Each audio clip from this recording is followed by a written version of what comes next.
ఈ యొక్క అంత్య దినములో చాలా భయంకరమైన దినాలు.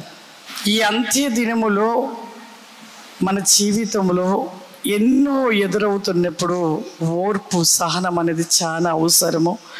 విశ్వాసంలో త్రొట్టిల్లకుండా ఉండుట ఎంతో అవసరం. అందుకే యాకోబు రాసిన పత్రిక 1వ అధ్యాయము 2వ వచనం నుండి, నా సహోదరులారా, మీ విశ్వాసమునకు కలుగు పరీక్ష ఓర్పును పుట్టించినని ఎరిగి నానా విధములైన శోధనలై పడినప్పుడు అది మహా ఆనందమని ఎంచుకొనుడి. హల్లెలూయా. చూడండి, మీ విశ్వాసమునకు కలుగు పరీక్షలు.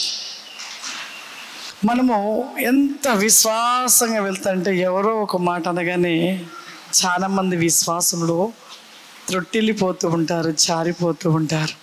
కాబట్టి ఈ అంత్య దినములో మన విశ్వాసములో చాలా స్థిరమైపోయి ఉండాలి. ఎటు నుండి ఏ విధమైనవి కూడా వచ్చినను కూడా అటువైపుగా మన మనస్సును, మన ఆలోచన, మన దృష్టిని పెట్టకూడదు.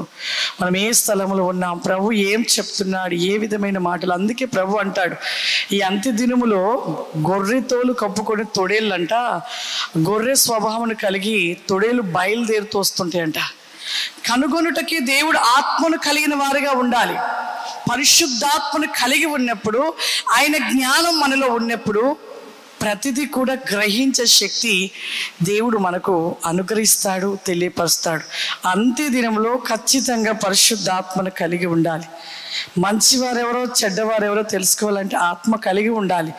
ఆత్మ మనకు తెలియపరుస్తూ ఉంటాడు, ఆత్మ మనకు బోధిస్తూ ఉంటాడు, ఆత్మ జ్ఞానాన్ని ఇచ్చి ఈ విధంగా నిలిచి ఉండండి అని చెప్తూ ఉంటాడు.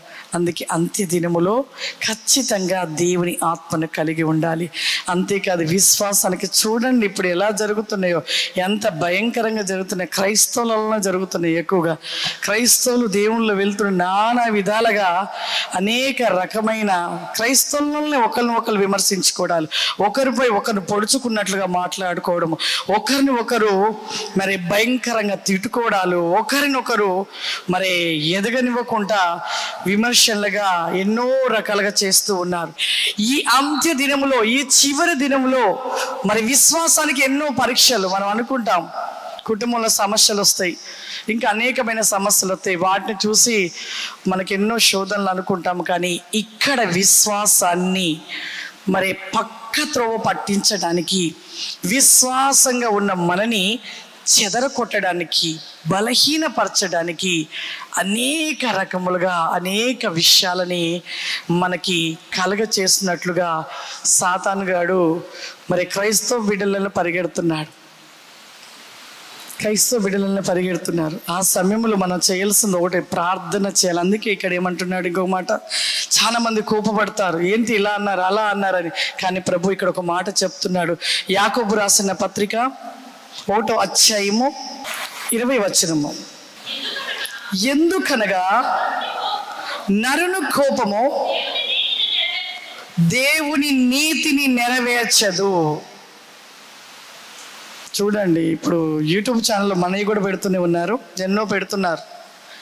వాటిని బట్టి మనము విశ్వాసంలో త్రొట్టిల్లినట్లుగా మరి ఎంతగానో ఈ పరిచర్య విస్తరించి మరి అనేక ప్రాంతాలకు, జిల్లాలకు, దేశాలకు వెళ్ళిపోతుండగా సాతానుడు అనేకులలో ప్రవేశించి అనేక విధాలుగా గలిబిలి చేయటానికి, విశ్వాసంలో త్రొట్టిల్లడం కోసము ఎన్నో రకాలుగా మరి యూట్యూబ్ ఛానల్స్లో పెడుతూ ఉన్నారు. కానీ వాళ్ళు పెడుతున్నారని మనం కూడా విశ్వాసంలో త్రొట్టిల్లొద్దు. ఇంకొక మాట చెప్తున్నాడు, నరుని కోపం అంట దేవుని నీతిని నెరవేర్చదు. ఎప్పుడు కోపగించుకోవద్దు. ఎవరు ఏది చేసినా, ఎవరు ఏ మాట అనినా, ఎవరు మన ఎదుటికి వచ్చి ఉమ్మివేసినా, ఎవరు మనల్ని కొట్టినా మనలో కోపం అనేది ఉండకూడదు. ప్రేమే ఉండాలి. ఆ ప్రేమే ఎంత పగవాడైనా ఆ ప్రేమను బట్టి మార్చబడుతుంది. అందుకని కోపము దేవుని నీతిని నెరవేర్చదు. కోపం అనేది మనది కాదు. కోపం అనేది ఎవరి నుండి వచ్చిందంటారు? సాతాను నుండి వచ్చింది. అపవాది కోపము. వాడికి ఎంత కోపమో, యేసయ్య పరిచర్య అన్నా, యేసయ్య బిడ్డలన్నా, యేసయ్య అంటేనే వానికి కోపం. ఎక్కడ లేని కోపం వస్తుందో లూసిఫర్కి. వాడికి ఎంత పగనో, దేవుని బిడ్డలంటే వాడికి ఎంత కక్షనో, ఎంత పగనో. ఏ విధంగా వీళ్ళని చెదరకొట్టాలి, ఏ విధంగా వీళ్ళని పాడు చేయాలి, ఏ విధంగా వీరి విశ్వాసంలో నిలిచి ఉండకుండా వీళ్ళని విశ్వాసం నుండి చెదరగొట్టాలి, ఏ విధంగా చెయ్యాలి అని వాడు ఎన్ని ప్రయత్నాలు చేస్తున్నాడో. కానీ మనుషులమైన మనము విశ్వాసంలో నిలబడలేకపోతున్నాం. వాడి గురి ఒకటే, ఏంటంటే ఇప్పుడు మొబైల్ వచ్చేసింది. ఈ మొబైల్ అయినా కూడా కొంతమంది క్రైస్తవులు దేవుళ్ళలో ఇంకా బలంగా వెళ్ళిపోతున్నారు. ఇప్పుడు అలా కాదు, ఇంకా క్రైస్తవులలో నుండే కొంతమందిని తీసుకోవాలి, వాళ్ళలో నుండే అనేక విధములమైన గలిబిలు లేపాలి, వాళ్ళలో నుండి వాక్యంలో ఉన్నవి లేనిగా ఉన్నట్టుగా చేసినట్లుగా మరి అనేక మాటలు కలగ చేసి జనాలని ఎక్కడికక్కడికి గలిబిలి చేసి వాళ్ళని దేవుళ్ళు లేకుండా చేయాలని అపవాది ఎన్నో ప్రయత్నాలు చేస్తూ ఉన్నాడు. కానీ మనము దేవునిలో స్థిరముగా విశ్వాసంలో త్రొట్టిల్లకూడదు ప్రియులారా.